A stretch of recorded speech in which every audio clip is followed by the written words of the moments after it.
pagi dan salam sejahtera bagi Bapak, Ibu, dan saudara-saudari sekalian. Kita akan mendengarkan firman Tuhan yang mengawali segala aktivitas kita di hari ini. Sebelumnya, mari kita berdoa.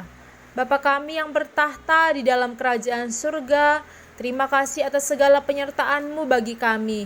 Kami akan mendengarkan firman yang disampaikan oleh hamba-Mu. Pimpinlah kami dengan terang Roh Kudus-Mu. Dalam nama Yesus Kristus kami berdoa. Amin. Firman Tuhan yang menyapa kita Jumat 11 November 2022 tertulis dalam 1 Petrus pasal 1 ayat 25. Tetapi firman Tuhan tetap untuk selama-lamanya. Inilah firman yang disampaikan Injil kepada kamu. Demikianlah firman Tuhan bagi kita. Poin utama dari kutipan Perjanjian Lama sekarang muncul. Firman Tuhan untuk selama-lamanya. Oleh karena itu, Yesaya mendukung argumen Petrus dalam ayat 23 bahwa firman Allah adalah hidup dan kekal. Ini adalah benih yang tidak dapat binasa menurut ayat 23. Yesaya 40 menekankan bahwa tidak ada bangsa terlepas dari kekuatannya yang dapat menggagalkan janjinya. Apakah penggunaan kata Tuhan Kyriou oleh Petrus merujuk pada Yesus Kristus?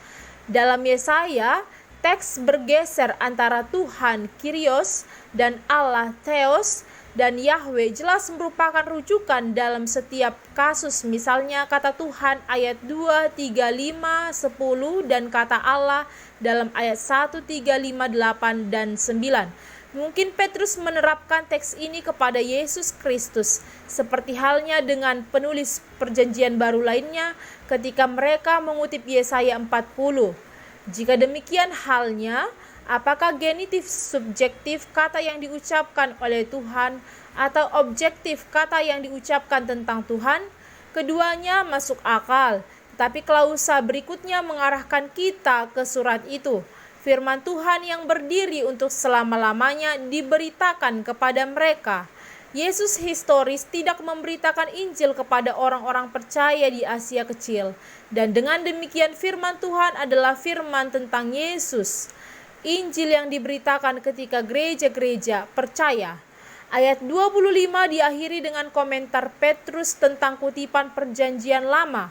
Firman Tuhan dalam Yesaya yang mewakili janji-janji kepada Abraham pada akhirnya digenapi dalam Injil yang diberitakan kepada gereja-gereja di Asia Kecil. Keluaran baru, kembalinya dari pembuangan, dan penggenapan semua janji Allah kepada Israel telah menjadi kenyataan melalui Injil. Penggunaan kata evangelizo oleh Petrus hampir pasti berasal dari Yesaya sejak dalam Yesaya 40 ayat 9. Kabar baik bagi Sion dan Yerusalem adalah bukti bahwa Allah akan datang serta memenuhi janji-janjinya yang diberitakan oleh para nabi yang dimaksudkan untuk orang-orang percaya, yaitu orang Kristen. Demikian pula dia berargumen di sini bahwa janji dalam Yesaya digenapi di proklamasi Injil. Itulah hak istimewa oleh para pembaca Petrus. Kita harus menambahkan satu tafsiran lagi untuk ayat ini. Firman Allah diidentifikasi sebagai logos dalam ayat 23 dan rema dalam ayat 25. Istilah yang terakhir ini kemungkinan besar digunakan dalam ayat 25 karena muncul dalam kutipan Yesaya 40 ayat 8.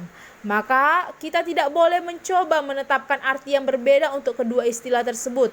Mereka adalah sinonim, keduanya mengacu pada Injil. Injil inilah yang digunakan Allah untuk melahirkan mereka kepada kehidupan baru, dan atas dasar kehidupan itu, mereka dan kita semua harus saling mengasihi dengan sungguh-sungguh dan terus-menerus. Amin. Kita berdoa. Bapa kami yang bertahta di dalam surga, terima kasih atas segala kasih-Mu dalam hidup kami. Firman-Mu mengajarkan kami bahwa firman Allah tetap untuk selama-lamanya. Mampukanlah kami mempedomani firman-Mu dalam hidup kami sehingga nama-Mu semakin dipermuliakan. Secara khusus kami berdoa untuk segala tugas, pembelajaran, pekerjaan maupun pelayanan kami di hari ini. Kiranya Tuhan memberkati kami semua, memberikan hikmat dan kebijaksanaan. Sertailah kerabat keluarga kami dimanapun mereka berada, Sembuhkanlah jemaat-Mu yang sakit. Berkatilah jemaat-Mu yang berulang tahun. Hiburkanlah jemaat-Mu yang berduka. Ampunilah kami dari segala dosa kami, agar kami layak menerima berkat-Mu. Dalam nama Tuhan Yesus Kristus kami berdoa. Amin. Anugerah dari Tuhan kita Yesus Kristus dan kasih dari Allah Bapa dan persekutuan Roh Kudus menyertai kita sekalian. Amin. Selamat pagi, selamat beraktivitas. Tuhan Yesus memberkati kita. Shalom.